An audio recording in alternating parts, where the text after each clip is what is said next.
Welcome to V is for Victory, a podcast about how small businesses overcome big battles. I'm your host, Jill Miller of Vera Creative, a boutique marketing firm in the Chicagoland area where I'm also a part-time professor of an advertising course. Join me as I talk with entrepreneurs about the challenges they face as well as their strategies for success. Welcome to episode 28 of V is for Victory. I'm here with Robert Riopel. He is an author, app designer, and entrepreneur. Robert, welcome to the show. Oh, thanks. I'm so happy to be here, and thanks for inviting me. You know, this is real life and real world, doing business while life is going on. So I'm just chuckling as we're doing this recording and ready to have fun. Well, I really appreciate you giving me a lot of grace. For my listeners, I'll just fill you in really quick. I have no childcare today, and right when I got on the phone with Robert, my 2-year-old hound Mix decided he was going to start doing that.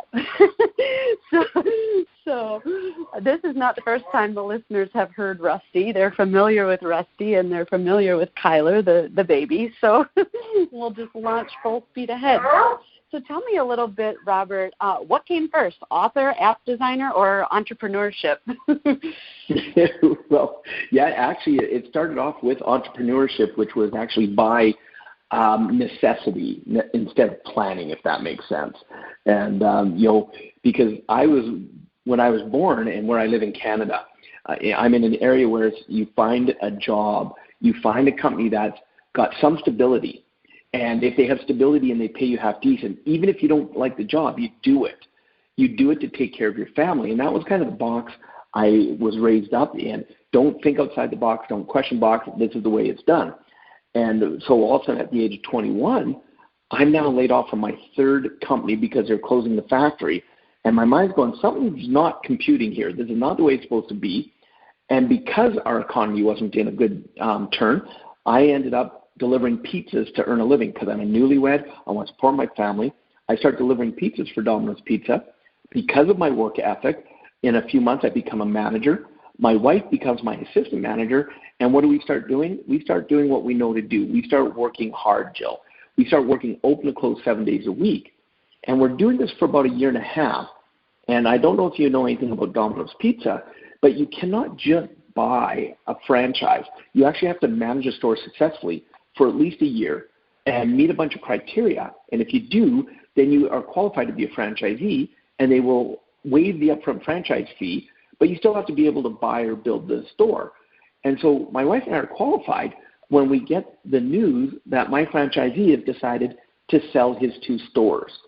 And we've been in the system long enough to know that as soon as the store's sold, we're being replaced because the new owners want to come in with a new management team and do it their way. And I went into panic mode because I'm like, we've got to get a hold of the other franchisees. We've got to find a new job. We've got to find a new store. And my wife is like looking at me going, why would we do that? Why don't we just buy this store? And I'm like looking at her going, because we don't have any money. That's why we don't buy this store. And, my wife is the out-of-the-box thinker. And I'm so blessed to have her in my life. We actually met when we were 13. We actually started dating when we were 16. We got married when we were 19. And we just celebrated our 32nd wedding anniversary. Oh, now, congratulations. Jill, please do not do the math. Yeah, thank you. But don't do the math of how old I am. And so because of her tenacity and saying, we're going to find a way to make this work, we started learning how do you buy a business if you have no money. And we started making a lot of mistakes. Now, with what I do today, I realize there's no such thing as a mistake. A failure is nothing more than a learning curve because some of the greatest lessons we get is from what didn't go well. And after about 4 months of making a lot of mistakes, we actually had enough confidence that we knew what to say and what not to say, that we were actually able to go to our own bank, sit down with the bank business manager, and he didn't give us financing for our store. He gave us 100% financing for both the stores my franchisee had for sale, and we became franchisees at that point at the age of 23. So I love that you married your junior high school sweetheart. Sounds like. Yeah. So let me ask you this. I agree. I think that every battle we face, there's an opportunity to learn. There's a victory on the other side. But what do you think about what's kind of happening? And I guess this is more of like I don't know if it's a cultural thing or a societal thing, but it seems like we don't let people fail anymore. As a child, all the sports teams have to win. Nobody gets cut. Everybody gets equal playing time, no matter if there's someone better than you. I don't know. I read something about some state just passed a law where high schoolers don't have to know math or reading to graduate or something like that. So it's kind of like if you never are allowed to make a mistake or to fail or to feel a loss, or how do you learn? And do you see the world moving in that direction as well, that direction that I kind of just described? Parts of the world. Because, over the last 18 and a half plus years, I've been traveling around the world doing trainings. And so I've been able to inundate and learn about a lot of different cultures. And you're right. What I'm seeing here in North America as an example, it is frustrating to me because competition, healthy competition, let's be clear on that. It's got to be healthy competition. But if you're sitting there and you've got two people that have trained and done their best, so much more can be learned when look at professional sports teams. When they lose a game or win the game, what do? They review the tapes. And when they review the tapes, 3 questions that I always use in my businesses, whether it's stuff I'm doing by myself or with my team, whenever we accomplish something or complete a task, we sit down and we go through and we say, okay, what worked? And with no emotion, no getting arrogant or ego about it, we just create a list. Here's what worked, this worked, this worked, this worked. Then with the same energy, no blame, no negative energy around it, we say, okay, what did not work? And we create a list of what didn't work. And then the third question is, now what can we do different? Well, if no one's allowed to fail or no one knows what it's like to make a mistake, how can you have that second most powerful part of the equation of what did not work? And that's what is causing a lot of, in my opinion, and I agree with you, a lot of issues today is because, it's like someone meets defeat for the first time and they've never had it all their life because they've always been told that you win at everything and, there's no such thing as failure and you get to participate and that's a medal for that. Then they're like devastated and it hits them harder. And of course, it's going to be their journey. So it's perfect for them. So I have no judgment on that. It does frustrate me when I see it because, it's like I've played the hard game and learned it's okay to make mistakes. It's okay to have someone beat you in a competition because now you have a choice. You can either say, oh, they were better than me, or you can say, I want to do better, or you have the option to do what you want to do at that point. And I also think, along with the whole resilience piece, it kind of, it teaches you that you have to work for it, that things aren't just going to be handed to you or delivered to you, or you don't deserve it simply because you showed up, right? And success is a lot like that, especially success in business. And I mean, I know for me, I just find it so fascinating as to where your personal life, your professional life, whatever it may be, but just how the lessons you can take from one area of your life and apply it to another area of your life. And I'm sure you've done that along the way many times. Yeah. And I can give you a perfect example of that. When we became franchisees, we knew how to run a Domino's Pizza store, but we did not know how to run a business. And there's a total difference between that. See, we were taught the systems for running the store, but we didn't know, as an example, our mindset was, okay, we're now business owners. People are telling us to get an accountant. And we're like, no, we can't afford that. We'll do it on our own. And we're already working 70 or more hours a week in the store, both of us. So, for the first couple of years, our mindset was, if there's money in the bank, we must be doing all right. And so because of that mindset, we were struggling. We were in, 2 years in, all of a sudden the government's going, knock, knock, knock. Where's your tax returns? Where's your paperwork? And we started trying to figure it out on our own. We got frustrated. We finally hired an accountant. And because of that scenario, when the accountants looked at our bookwork and we finally got it caught up, they looked at us and they're like, how did you guys survive these last 2 years? There's no way you should have been able to do it. So in that moment, ignorance was bliss because we didn't know what we didn't know. But because of that stress that we went through, getting it all straightened around, every business I start today, even before I start it, I have my accounting team on board. I have them advising me. I have them showing me what to think of in advance, because what I learned quickly is that I could not afford not to have one. Any great accountant will actually save you way more money than they ever cost you. And so had I not learned that lesson, I may be still struggling through and hiring cheap accountants or just doing enough to get by. But today I have an accounting team that has advisors for my international, for my Canadian, for all my businesses, and they are a critical part of the team. So I learned it because of going through that error. Yeah, that's such a great lesson to learn. And some, like you said, it's like you got to put the ego aside. You've got to put all these other kind of personal issues aside. And like you said, just own up to not knowing what you don't know. And just there's so much growth in owning that much.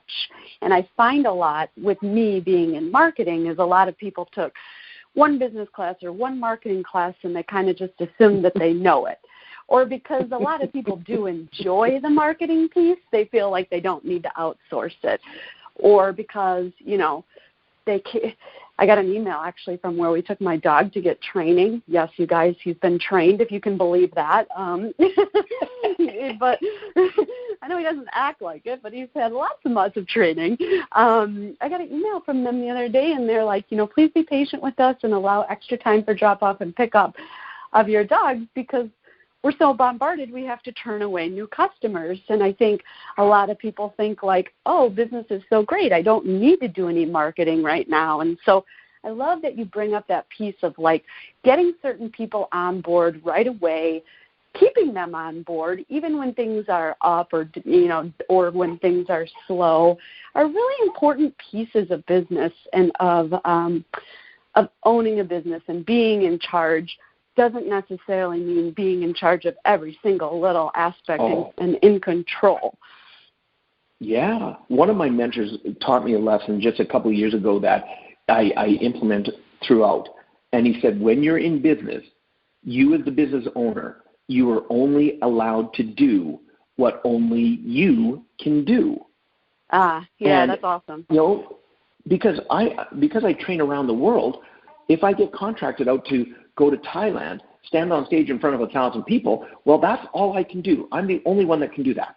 I can't sit there and say, I'm going to send Fred over to train for me because they contracted me. But I'm not going to be the person to book the flights, book the hotel, to figure out how all the travel is going to do all the invoicing, do all that stuff, because other people can do that. But I'm the only one that can do the actual training. So in business, I use that as my mantra now. Whenever I think I'm going to take on something else, I'm going, well, can someone else do that? Or am I the only one that can do it? And, of course, people go, well, they can't do it as good as me. And even if they can't, what it saves you, where's your zone of genius? What is it that you're brilliant at that makes you the money? Are you wasting your time trying to do saving the nickels and dimes, but it's costing you thousands of dollars in exchange? That's what you've got to really look at. And it's a hard lesson for people to learn, especially if they're just starting in business, because they think they can't afford it. And so you've got to go through that learning curve as quickly as you can. And I'm not perfect by any means. I want your audience to realize that is I am definitely not perfect by any means, Jill. It's just recently I finally, after years of saying I was going to do it, I got a virtual assistant. And she has just taken so much off my plate that I've got 2 more virtual assistants that she actually oversees. So I don't even have to oversee them. And I'm like, oh. That's awesome. 2 things in that. I love zone of genius. Stay in your zone of genius. That's genius in itself. And a mentor. Every guest I interview has a mentor. It has been the common thread since I started podcasting. Tell me a little bit about who your mentor was, or maybe you've had several, and and a little bit more about the impact that they've left on you. I know, you just gave one example, but maybe give us one more piece of gold. Yeah, absolutely. Oh, yeah. When I went from, my wife and I transitioned from being in Domino's Pizza, and because we still were learning a lot of lessons about business, we were franchisees for 9 years, and we went from, at the 8-year mark, because of our spending habits, as we started earning more money, we started spending more money. And I know, Jill, that's probably a shock. You've probably never heard of anybody who's ever spent more money than they've earned. So I hope I didn't shock you too bad. And at the 8-year mark, we're over $150,000 in debt and going down quickly. And that's when we were introduced to personal development from a 3-day training that we took where we learned why we spent money. And then, more importantly, we learned to take ownership that we were in debt because of ourselves. There was no one else to blame. It was our spending habits from what the reason we believed or spent money the way we did. So we took ownership, and then we learned how to get out of it. So one of our very first mentors was T. Harv Eker, Secrets of the Millionaire Mind. And from that 3-day weekend, we actually put into practice what he taught us.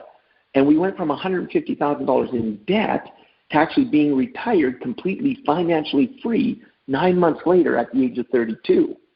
And it's like, wow, that worked. If this information gives that result, then we dove into becoming avid students. And I found my passion at that time was to train, because my belief was if I could help even one person do what my wife and I had been able to do, go from financial stress to being financially free, make it all worthwhile. And so I continued to mentor from T. Harv Eker. I became his first protege, and he launched me into the training industry. And through that, I met a gentleman by the name of Blair Singer, who was actually the person who taught T. Harv Eker how to be a trainer. And he became my greatest mentor in the training arena, and still is. Like, even every Monday we do a clubhouse together where he's one of the people, I'm one of the people on it, and we talk about business and helping people. And it's a group of about 7 of us, where we all bring in that expertise. And so we still stay connected. And one of the greatest lessons he ever taught me as a trainer was, Robert, you can never be afraid to meet a student somewhere in the world and have to figure out who you need to be in that moment. Because so many people, Jill, and this is business as well as, say, training, so many people, when they're in business, they think they have to be one way. And then when they're in their day-to-day life, they're someone different. And the training industry is the same way. It would blow you away.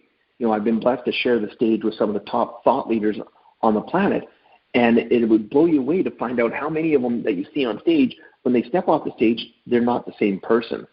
And so his lesson was, be you on the stage. So, I'm gravitationally challenged.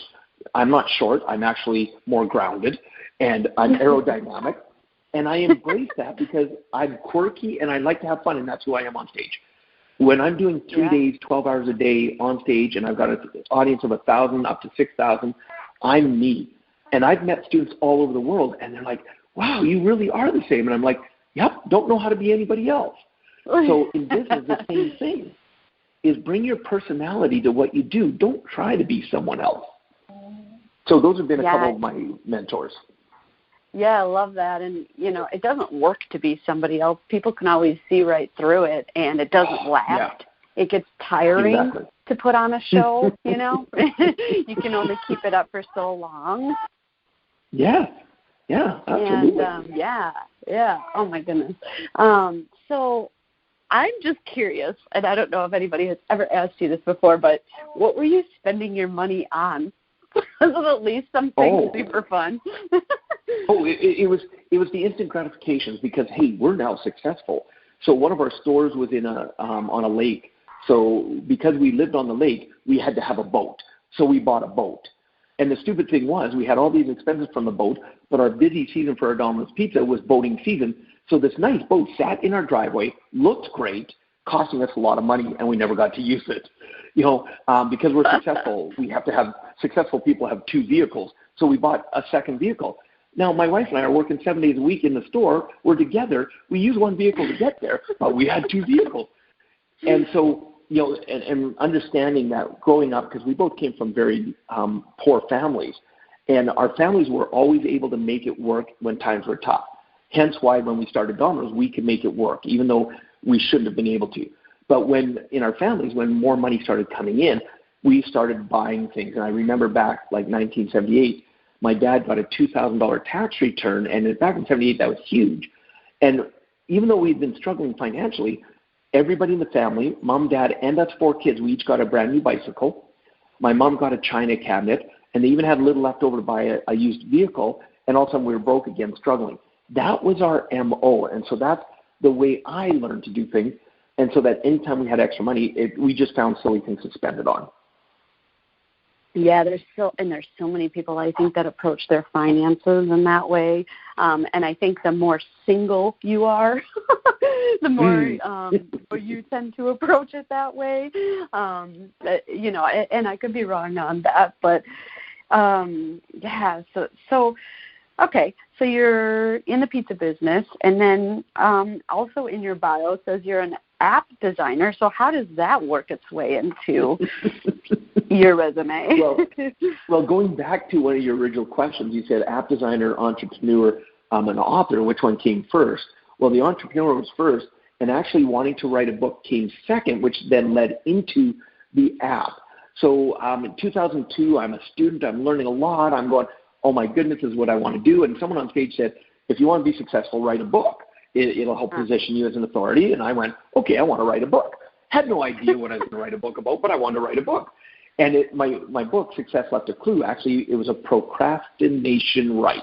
It took me 15 years from when I first started writing a book to before I published it, and which is perfect. You know, if you could go down a whole rabbit hole on that.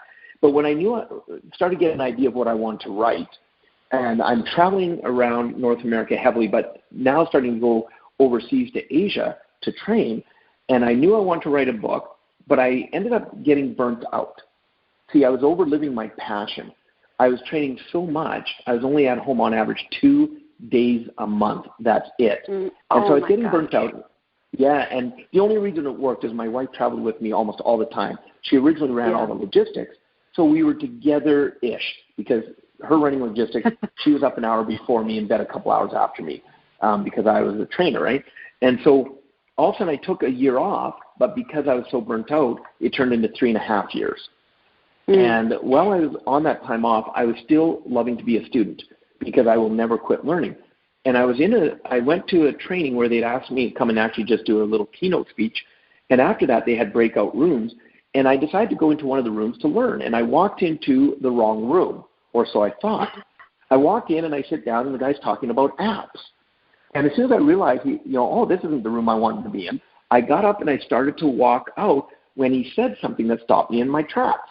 He said, most people start a business and they create their website and they get things going, and then as an afterthought, they design an app.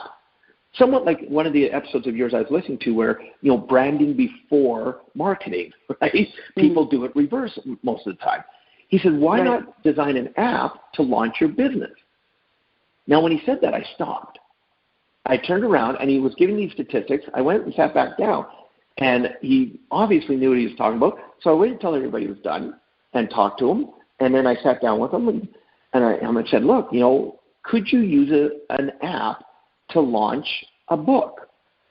And this is back in 2014, so apps weren't even what they are today. Right. But when I said that to him, he said, well, tell me a little bit about your book. So I told him about the 6 steps in my book to creating the life of your dreams.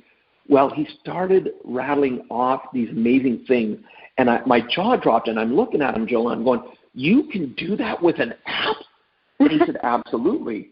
So we decided, why not design an app based on the concept of my book?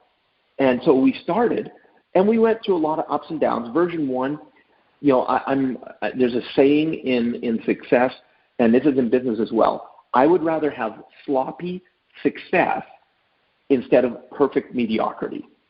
Mm-hmm. And most people, they wait to be perfect before they start. So we just got started. Yes, thank you. Just have to say that because I say that all the time, but I think it's good when my listeners can hear somebody else say it because then they're like, oh, okay, everything's perfect. Validated when you hear it from someone you don't know. Yeah, and that's it. Is because there's a saying that also says one step in the right direction is worth 1,000 years of thinking about it. Because how many people get so paralyzed from inaction? Yeah. And so we started developing it. And when version 1 came out finally, I had finally had to get rid of my developer because there were just so many security flaws in what they were coding and all this. We learned so much along the way. Version 1 wasn't exactly what I wanted. However, because we got it out there, we started learning those 3 questions. What's working? In other words, what are people liking? Because we had hundreds of people go through it. What's not working? And so that we knew what adjustments we wanted to make. And so then we could say, what difference can we make? And so we've actually now taken version 1 offline because we're almost finished coding version 2, which makes version 1 look like kindergarten. Yeah. And so as an example, because in my book, the first step in my book is to dream big. Not to just dream, but dream big. And so I talk about vision boards. So on my app, we have it where you actually can create vision boards right on the app. And in the first version, it's very static, very little static. Put a picture here, put a picture beside it, put another one.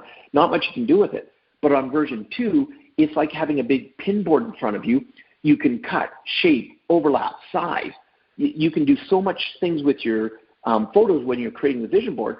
And we're using artificial intelligence where as you're putting a picture, Google is reading the picture, the image, and it's generating a list, 94+% accurate list of words representing what's on that picture. And so because it generates the list, you can then grab one of the words that you like, overlap it onto the picture to make it even more powerful. And so had we not done version 1, we wouldn't even thought to do this for version 2.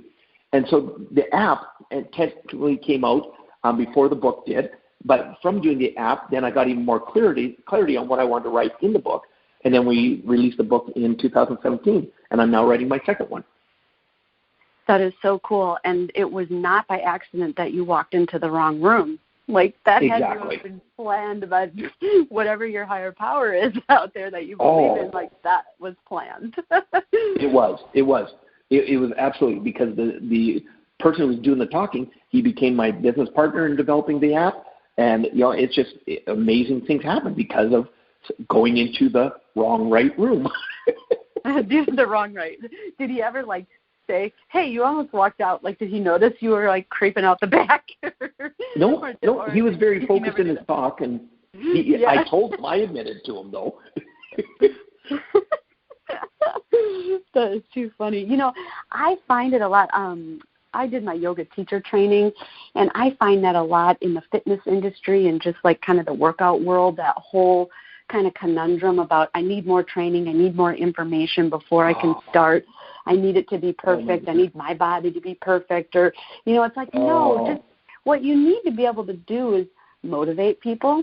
And in order to motivate people, you need to be able to listen to them and get to know them and understand them deeply and to care about them deeply. For that particular industry, I think that that's so true, where it's there's just so many people that want to get it up and running and they just don't ever do it because, like we were talking about, it's got to be perfect, and they get paralyzed by this sense of I can't get it done until I know it all. I'm perfect. Right. Yeah. And here's what I tell trainers, because I've been blessed to train thousands of trainers around the world, is I tell them that you be authentic and you be honest with your audience. So let's say you're learning to do yoga. You could sit there and say, ladies and gentlemen, my name is Robert, and I would love to teach you about yoga. I'm going to let you know in my journey, I've learned 5 basic steps that have allowed me to begin. I'm not a master. I'm not great at it. I'm on my journey. But these 5 steps, here's what it's allowed me to do in my life. And so if you've ever had a hard time getting started in yoga, I would love to show you the 5 basic steps so at least you get started. If that sounds something you'd like to do, please join me. And then now the people that have never started, they may find it less overwhelming to learn 5 steps instead of thinking they have to wait and learn from a master, and they're going to have to do everything. And then the beautiful side effect, as you're teaching, here's 3 keys to success for you, Jill. Learn, then do, then teach. Because when you learn something, you get it on one level. When you do it, you get it on a deeper. When you teach it, it goes even deeper. So while you're teaching those people those 5 steps, all of a sudden you're getting better. And as you're getting better, then you can sit there and talk about business, repeat business, the people loving you because you taught them the 5 steps. And while you're doing that, you learned 4 more. So you can sit there and go, hey, would you like to now register for my advanced class? The next 4 steps. Go register at the back, and here's how much it costs. And now you're creating a nice funnel of business. Well, this conversation makes me feel really good because that's exactly what I think, I practiced yoga for, 10, 12 years, and then I went and got taught or did my teacher training, and that took my own practice so much deeper. It took my personal discovery journey so much deeper. So, I practiced and then I learned, and then, now I've been a part of teacher trainings and teaching the teachers. So I agree with that process. Tell me one more time though. You said it way more eloquently than I just did. It's you learn, or you learn. What was it? No, you learn, you do, you teach. And then teach. And then once you've done the third step, and then what do you do when you finish the third step? You repeat. So it's learn, do, teach. Learn, do, teach. Never quit learning.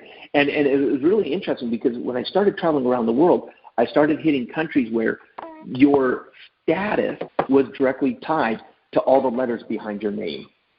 Yeah. Were you a PhD, an MBA, whatever it is. And because I barely graduated high school, I got intimidated by that at one point. And I'm sitting there, but then I'm watching all the inaction because some of these people were so brilliant, but they'd never done anything with they were just, I have to learn more. And so finally, because I'd heard this from a friend, I decided to use one of their quotes. I stood in front of I was in India, and the room is full of all these very educated people. And we're having a great time, and they're loving what they're learning. And I said, look, I've got to be honest, and I've got to be very upfront with you. All of you in this room, I know you're struggling, and I'm glad I've been able to help you out. I said, but let's identify one of the biggest struggles. You're all identifying with the letters behind your name because you think that makes you who you are. I barely graduated high school. But as I was traveling around the world and I saw all these people with PhDs and MBAs, I did decide that it is actually time for me to get an MBA. And so they're like, oh, look at me, and they're great. I said, but before you cheer me, let me explain that my MBA may be a little different than yours. See, my MBA doesn't stand for a master's in business administration. My MBA stands for massive bank account. That's my MBA. And I said, and the reason I've got that is because I take action, and I'm not afraid to make mistakes. I will do stuff as I'm learning instead of thinking I have to learn everything first. Yeah, for sure. I operate that way, the same way.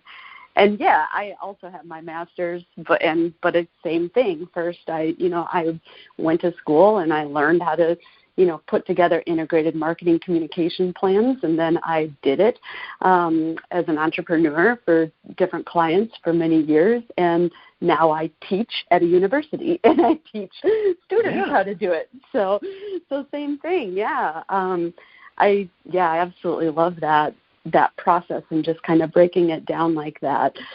That's genius, zone of genius. So I want to, if I could switch gears, I'm really interested because, I don't know, I feel people talk in real high level, and I want to get down into super detail. When you are traveling internationally to train people, what does the booking side of that look like, and how did you start getting booked for training seminars, speaking engagements, that type of thing? Yeah, and it's interesting because I'm in a totally different transition now to what I've really been doing for the last 18 and a half years. Very blessed that when I first became the first protege, as I mentioned, of the gentleman T.R. Becker, when I was a student, he was here in Canada only, Alberta and British Columbia. He was the only one teaching his material, and it was changing lives. And we started going to Seattle a little bit and then into California, and he had always been looking for trainers, but you had to have a lot of criteria behind your name. You had to have a lot of experience, in front of a lot of crowds, large crowds for a lot of years. And I'd never trained a day in my life, but of course I have passion. It's my favorite word in the whole world, Jill, is passion. And because of that, he put me on stage one day for 5 minutes. One of my quotes that I have is 5 minutes can change your life. Because in 2002, when he put me on stage for 5 minutes to help him out, all of a sudden, next thing you know, I'm doing warm-ups for him. I'm now doing some of the data with him as I'm learning. He's mentoring me. Also, in 2004, I was the very first person ever to do one of his trainings other than him. and I had 1,200 students for 3 intensive days in Los Angeles. Well, that broke the mold. And the moment that we proved someone other than him could teach the material, we exploded across North America. I started training trainers. Oh, look, there's that concept again. I was learning, I was doing, and I was training all at the same time very rapidly, because now I'm doing 30, 40, 50 trainings a year, plus training other trainers how to do them. And then in 2007, we launched into Asia. So the key is I've been a contractor the whole time. And there's 16 different major courses that he had offered, and I was one of the only people that could train all of them. So as we expanded around the world, I didn't have to worry about doing the bookings. All I had to worry about was would they come to me and say, Robert, do you want to train here or here? And I'd say yes or no. And so for up until BC, before COVID, March 10th, 2020. Oh, good. You get my warped sense of humor. I love that, Jill. Yeah. Some people don't get it. On March 10th, I had just arrived back in Canada from doing an intensive 3-day training in India. And then March 11th, all of a sudden, the world changed. I got put into lockdown. All my live events around the world were now canceled. Hundreds of thousands of dollars in revenue gone. And I had a choice. I could sit there and play the pity party, the victim, or, and I did for a couple of weeks. I absolutely did. I ended up making myself sick. What's this COVID? Do I have it? My wife wouldn't isolate me. She wanted to take care of me, so she got sick. It's amazing how powerful your mind is. Even though it turned out we didn't have it, our mind had us believing we must have it. And once we got through that, how many times that has happened around the world since everyone has been told. My goodness! Other podcasts. It's crazy. And so all of a sudden we ended up, once we got through that couple weeks of what are we going to do, then all of a sudden we asked 2 powerful words that we have in our vocabulary that help us, and that is what's next. And if your audience is taking notes, I hope they write that down, because those words will change your life in business in every area. And when we asked those 2 words, my wife and I started getting creative, because we didn't know how long it was going to be. All my live events for a year canceled. Like I said, hundreds of thousands of dollars in revenue gone. So when we asked that question, what's next, all of a sudden we started going, well, we have this beautiful acreage that we bought 3 years ago. And the reason we originally bought it was to be able to someday build our own training center. So instead of me flying 200,000 miles a year around the world, my students would come see me. And we weren't planning on doing this for 3, 4, 5 more years down the road. And so my wife's like, well, you're home. We have the time. Let's go all in, because our minds went, well, what if there's no more revenue for a while? It's like either, go into scarcity mode or go into abundance and go all in. And in December 12th, we broke ground for our brand new training center attached to our house. And just 2 nights ago, I moved into my office for the first time. And I'm in my office right now. I've got a 1,500 square foot training center plus a 900 square foot prep area. And I've now got my training center where, as things lighten up, my students will now start coming to see me, and I've had to reinvent. So that's one of the reasons, I feel blessed to have met you through Podmatch, because when it was taught to me, it was like I went from being booked and not having to worry about it because I was in high demand for doing these trainings that could only be done in person, to all of a sudden having no bookings and people going, well, who are you again? And I had to do my brand. I had to live my brand. And so my goal then became, I'm going to become the #1 guest on Podmatch, because I will get out to the world with my message. And so now, because I've been doing interviews like with you, and I've been the last 2.5 months the #1 guest, I'm now having people coming and booking me to say, can you come to do a virtual for us? And, so that's another reason I'm setting up this studio where it's going to be full-on tech, where I can do multi-cameras. I can have almost like a Tony Robbins, where I'll have screens around so I can see my audience. I can interact with them. So it's been a reinvent. And I know that's probably not kind of the question you'd ask, but that's kind of where it's gone, the nitty-gritty, if you want to get down and dirty into it. Yeah, that's so cool. Did you document that whole process of creating the conference center, or? The reason I'm laughing is because when I first got my drone, my wife's like, you're buying a toy. And I'm like, no, honey, This is a marketing tool. So we absolutely. It's a write-off. It is. From the moment we even pre-broke ground, we've been taking photos, the cement pours, the rebar, everything. I've got a couple thousand videos and pictures of the whole process. So yes, what am I going to do? My virtual assistant in the next couple of weeks is going to get all of those, and they're going to I'm going to do a voiceover, and we're going to create a promotional video of what it took to reinvent and why you want to come and train here at my facility. I love that. Are you going to do the voiceover? And if you're not, I have a guy I can connect you with. I appreciate that. I may call you up on that, but I'm going to do the voiceover because I want to turn lessons into it. And so the way I do that is I just start speaking, and my VA, she's created a couple amazing videos for me already where I just start talking for about 2 minutes, and I send her some photos and that, and then she researches and grabs stock photos and creates some astounding videos. And I'm like, dang, why didn't I get you hired on years ago?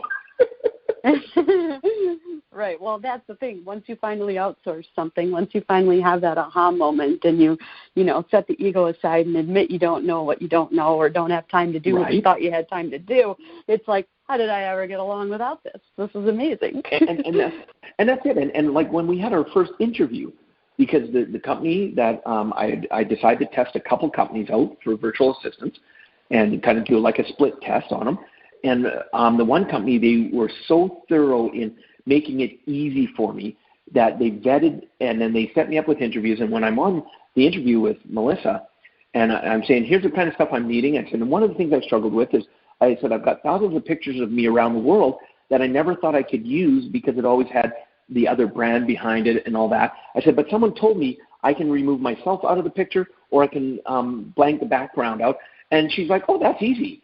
And I'm like, of course, it's easy. For you, and that's exactly what she's been doing.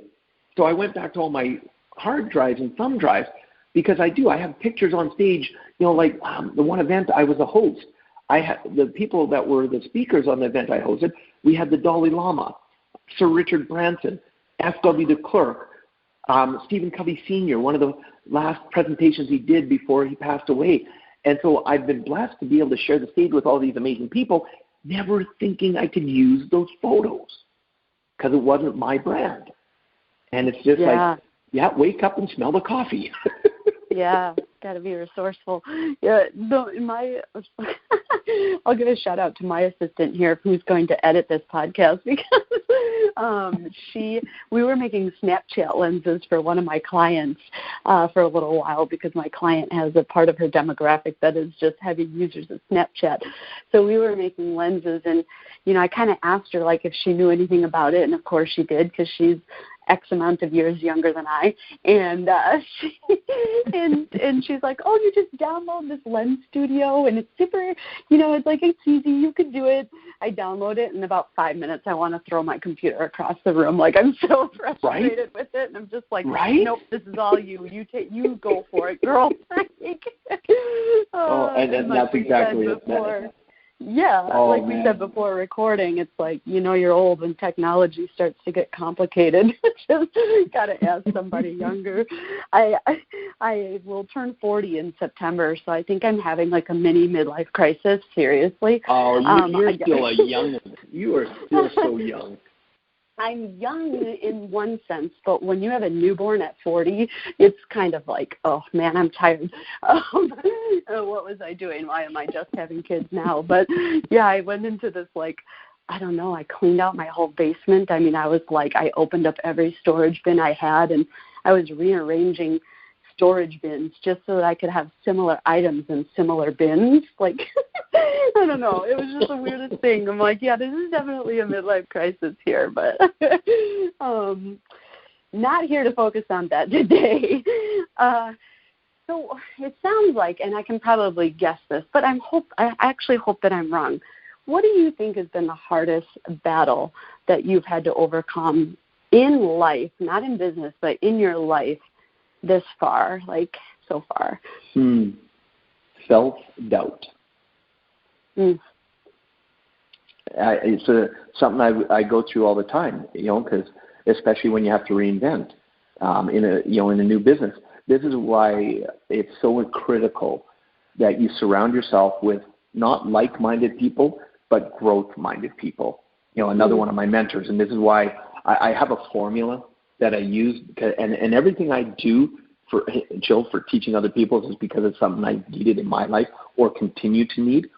And so I came up with a formula. It was actually going to be one of the original titles of my book, which is 3-2-1 Rich. And when I talk rich, I want people to understand I'm not talking just money. I'm talking mental, emotional, spiritual, physical, and financial. Having balance in all those areas is so important. And so the 3-2-1 is like a countdown on how to have wealth in your life. And the 3 means have 3 coaches in your life. And it could be a success coach, a business coach, health coach, marriage coach, whatever it is. Have 3 coaches in your life to help you out because they see what you don't see and they can guide you and ask the questions. Have 2 mentors in your life. And the difference between, in my opinion, between a coach and a mentor is a coach is someone who's there to ask the questions, draw out of you what you want, hold you accountable, all that. A mentor is someone who's accomplished what you want to accomplish, and they're not there to coddle you. They're there to say, hey, if you want to be where I'm at and accomplish what I've accomplished, do this, do this, do this.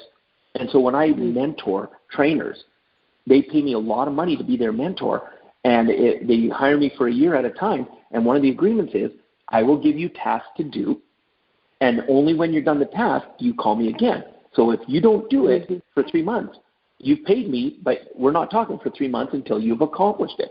Because as a mentor, I'm there to say you have to put the work in. Kind of comes back to what we were talking about. I'm not there to sit there and go, oh, you paid me.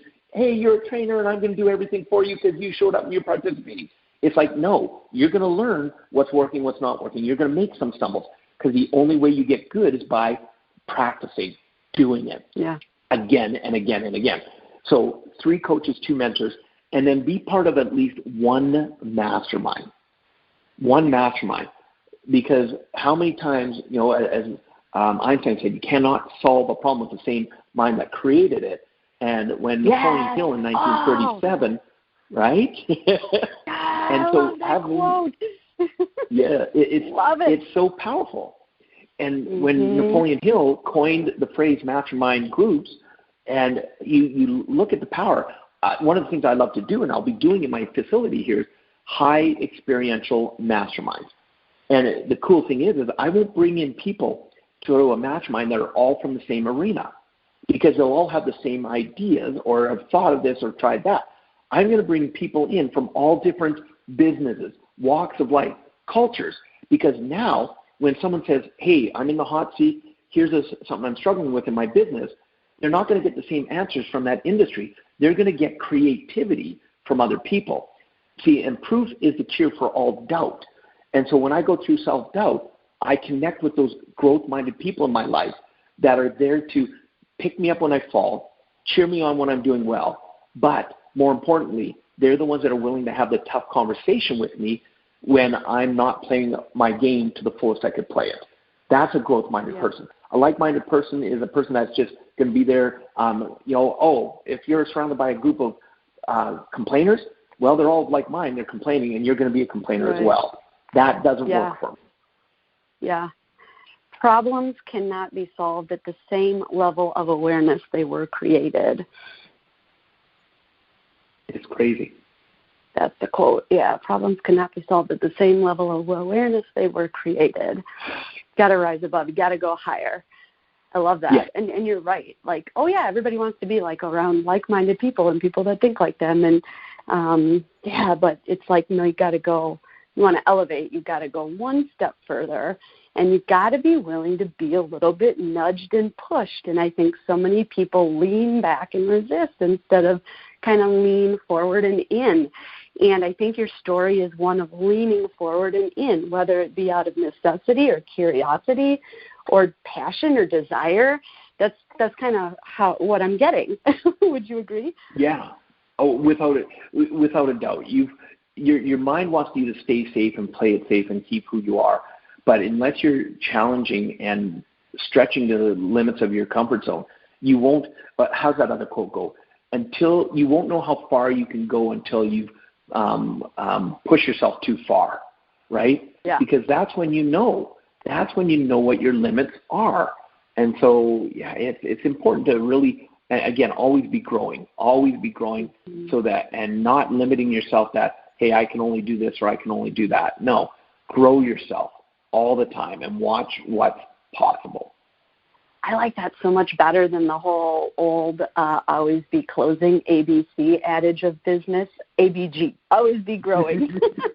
I like that so much better. Oh, see, that's so funny because Glenn Ross, you watched that movie, and we talked about it in we use that as a training tool when I develop trainers. And then on the clubhouse that we were doing a few weeks ago, we got into that ABC, and also out of nowhere, we started creating what else did ABC stand for.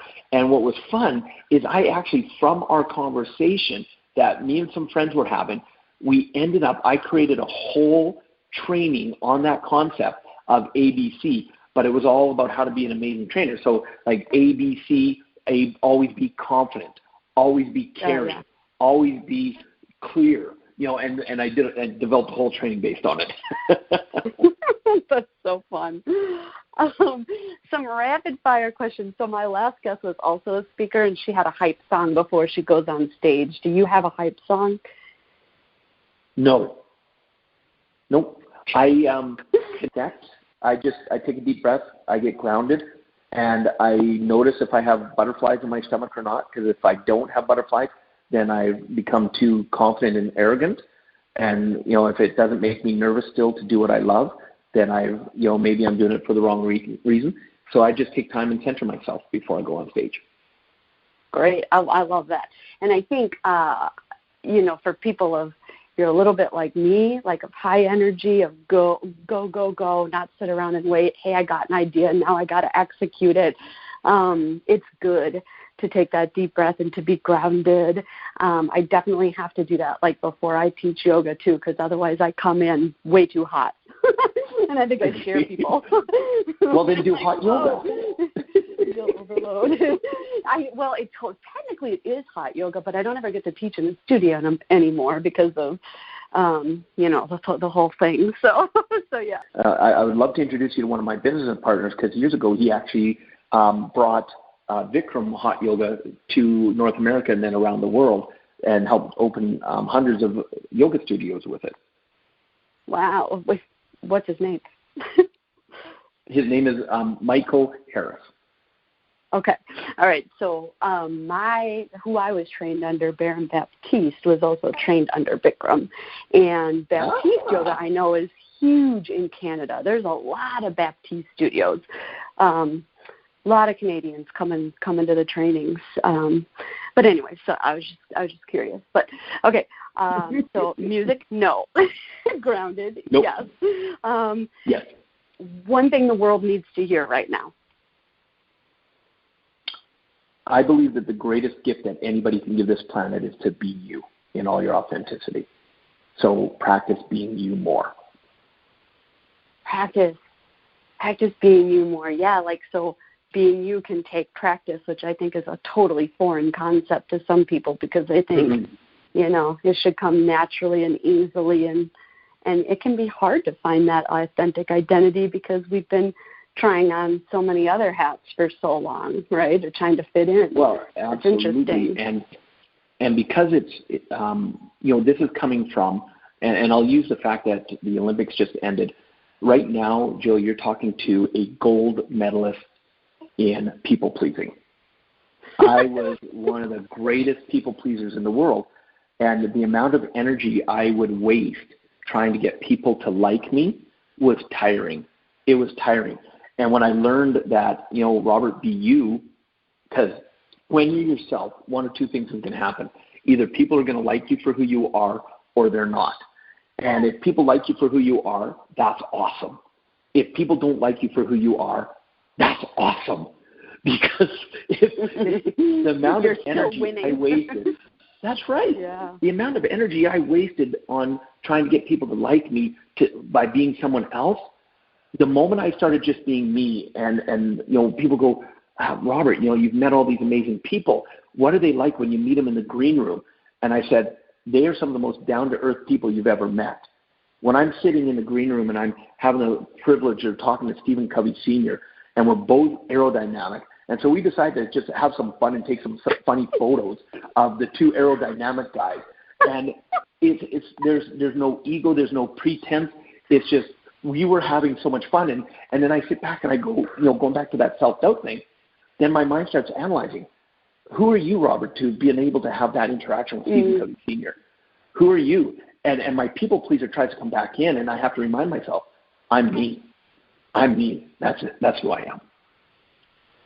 Yeah, one of my gymnastics coaches when I was younger gave me a mnemonic saying, going back to those, Fodge, focus on Jill, because I'm always so worried about what everybody else was doing. Like I had to keep up or learn the skill or learn it faster or learn it better or, but what if they did it and I couldn't do it? And it was like, no, just focus on yourself, focus on Jill. And I think in business, that's really key too, because so many people focus on the competition and they focus on what everybody else is doing. And then that leads to the inauthenticity because they're trying to be the competition instead of being their own unique voice, their own unique self, their own unique brand.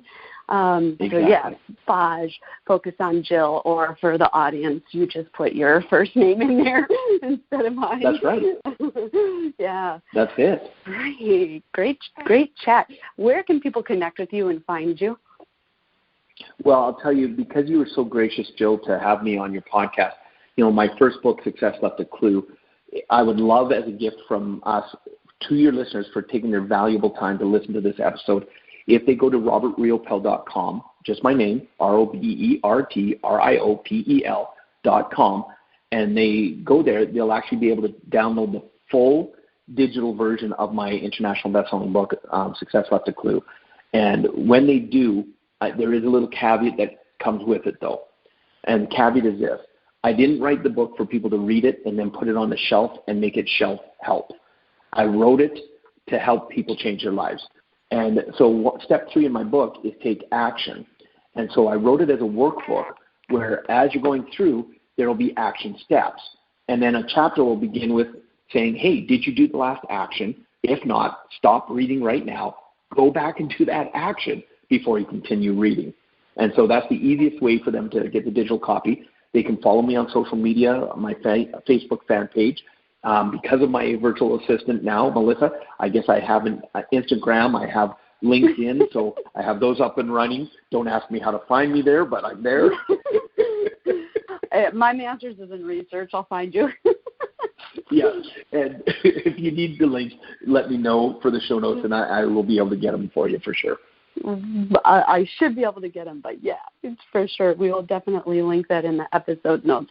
Okay, any final last thoughts that my audience needs to know? Just for me is go out and take action. Right now, even though times may seem tough, this is actually some of the greatest time to create the life of your dreams because of the world reinventing. And so don't hesitate. Go, stumble, fail forward. And, one of my goals is to fail 3 times faster because that's where the biggest lessons come from. So just go and live life and experience it. Be present. Too little time to be stressed. So have fun at the same time. Great advice. Thank you so much. Thank you for taking the time to come on the show. I know my listeners are really going to love this episode, and you're a great gift of your ebook, which I will link in the episode notes. It was a true pleasure to talk and laugh with you today. Oh, thanks, Jill.